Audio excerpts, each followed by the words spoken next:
Hello, everyone. Welcome back to another amazing episode of the GervaisPodcast. Today, I'm talking about Mad Max 2, or as it was called in the United States of America, The Road Warrior.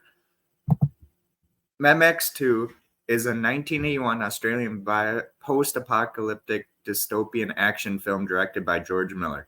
It is the second installment in the Mad Max franchise, with Mel Gibson reprising his role as Mad Max. The film's tale of a community of settlers moved to defend themselves against a roving band of marauders follows an Western frontier movie motif, as does Max's role as a hardened man whose decision to assist the settlers helps him rediscover his humanity. Filming took place in locations around Broken Hill in the outback of New South Wales. The film was released on December 24th, 1981, to widespread critical acclaim, with particular praise given to Gibson's performance, the musical score, cinematography, action sequences, costume design, sparing use of dialogue. It was also a box office success, and the film's post-apocalyptic and punk aesthetics helped popularize the genre in film and fiction writing. At the 10th Saturn Awards, the film won Best International Film and was nominated for 5 more awards: Best Director, Best Actor for Gibson, Best Supporting Actor for Bruce Spence, Best Writing, Best Costumes for Norma. Mad Max 2 is widely hailed as one of the greatest action movies of all time and one of the greatest sequels ever made, and fan clubs for the film and Road Warrior themed activities continue into the 21st century. Preceded by Mad Max in 1979, the film was followed by Mad Max Beyond Thunderdome in 1985 and Mad Max Fury Road in 2015. So after a global war has pretty much resulted in widespread oil shortages and ecocide, civilization collapsed and the world descended into barbarism. Former policeman Mad Max, haunted by the death of his family, drives his supercharged black V8 pursuit special around the desert wilderness of Australia, scavenging for food and petrol with his Australian cattle dog. He outmaneuvers a small band of marauders, and he later happens upon a truck because his vehicle is running out of gas and he needs fuel for it. So he finds out that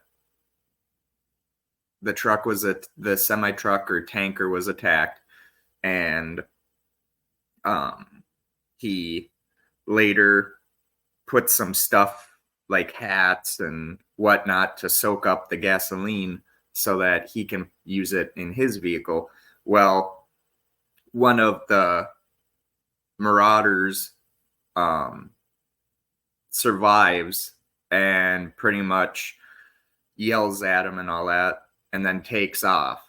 Well, then Max later on is traveling around and he finds a gyrocopter, where with this gyrocopter he sees a snake on there. So he goes to grab the snake. Well, it was a trap laid by the gyrocopter's pilot to capture Max, or to capture anyone that may or may not have gasoline. And in this movie, you find out gasoline is a well-known commodity because due to the oil shortages and all that in the film, there isn't much left. So it's people kill to get that gasoline. And the gyrocopter pilot is pretty much like, "That's a nice car you got there. I need gas." Well, Max goes and tries to retrieve a knife underneath the car. Well, the gyrocopter pilot's like, "You might have a weapon under there." So Max, in turn, turns his, he has booby-trapped the gas canisters, or his fuel canisters, so that if anyone tries and touches it, boom, the car goes up and blows up. Well, then he gets up and walks to his driver's door, where the gyrocopter pilot's like, whoa, whoa, whoa, whoa, whoa, I'll open it. And then Max's dog attacks the gyrocopter captain or pilot. And so Max then ties up the gyrocopter pilot, takes him with him because the gyrocopter pilot says he knows of a place where he can get unlimited gasoline and that they're pumping it all day, every day. It's a refinery. So Max takes the gyrocopter pilot prisoner, and he has his dog with a bone in its mouth that if the gyrocopter pilot moves, the dog will then pull the trigger with the bone and shoot him. And it's kind of funny because the dog sees a rabbit and the pilot's just like, oh no, don't, no. And then once the dog's like, just a rabbit, the pilot's just like, oh, thank God.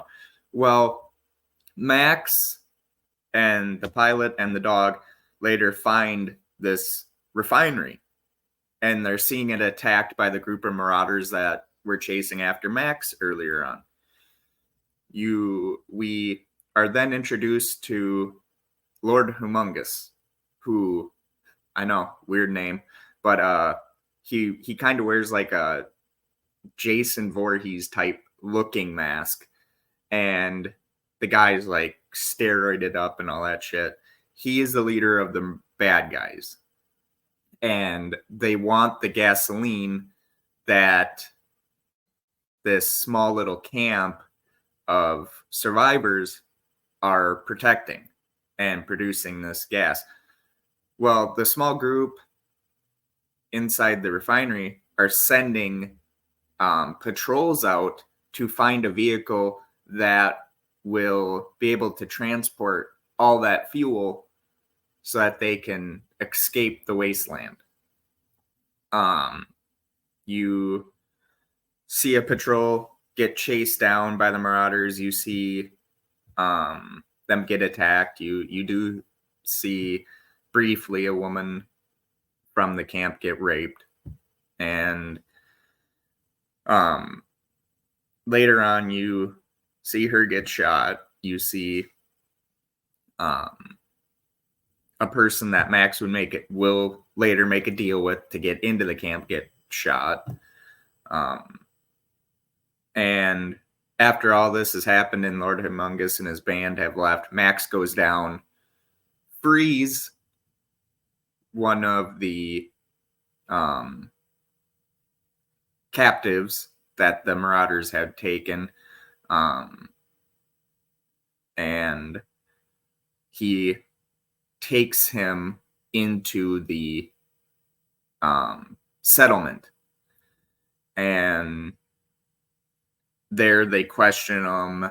Well, the guy who he saves dies, so the deal that him and Max made pretty much is blood. Well, the group thinks that Max is a part of the marauders, so they take him prisoner, and then Lord Humongous and his gang comes back and says, hey, you tried to escape, stupid, all that stuff. And one of the marauders has their boyfriend attacked, and so the marauder is like, hey, we go in, let's go in and kill all these people. And like Lord Humongous says to the guy, we've all lost somebody. It'll be your time to exact revenge soon. And Lord Humongous tells the settlement that, you know what? You got a day. And if you try and escape again, that's it. Like, I'm giving you a day to be like, hey, you know what?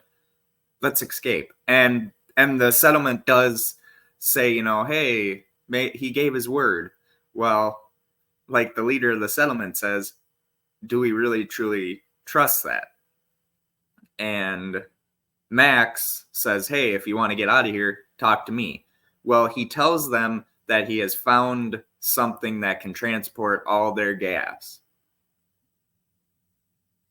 but that he wants as much fuel as he can carry. And some of them are like, well, what if he decides that he's going to leave?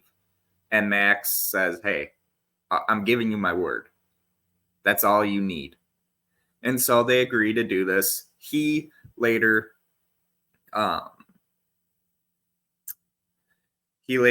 finds the tanker with the help of the gyrocopter pilot. And there's this chase where Max makes it back to the settlement. And a few marauders have jumped on the tanker itself. And so Max has now done his job. And the leader of the settlement's like, hey, why don't you stay with us? And Max doesn't want to because he doesn't want to see more people get hurt. And he knows that if he stays, someone gets hurt, it's going to tear him apart. You know, he had witnessed the death of his family. He's still pretty much traumatized by that. And that's why he's considered the road warrior in this movie. And he later punches the leader of the gang because the leader pushes a little bit too much. He really does. And Max takes off, having done his job. Well, the band of marauders are waiting for Max.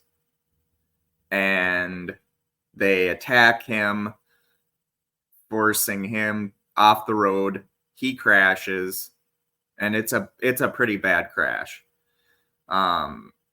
His dog tries and protects him. The dog dies or gets killed. And Max has triggered his booby-trapped car. So now when the bad guys go to try and get fuel from his tanks, boom. And thank God, but the pilot finds Max, brings him to safety because Max is all beaten up from his car crashing and all that. And so the pilot brings Max back to the settlement, and pretty much Max tells them, hey, I want to drive the tanker. And the leader's like, you look like crap, Max. And Max says, cut the crap. I'm going to drive the tanker. And they let him.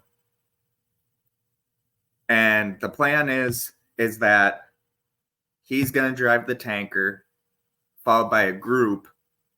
And then another group will wait until Max and this first group take off. And then they'll take off to somewhere else, the second group.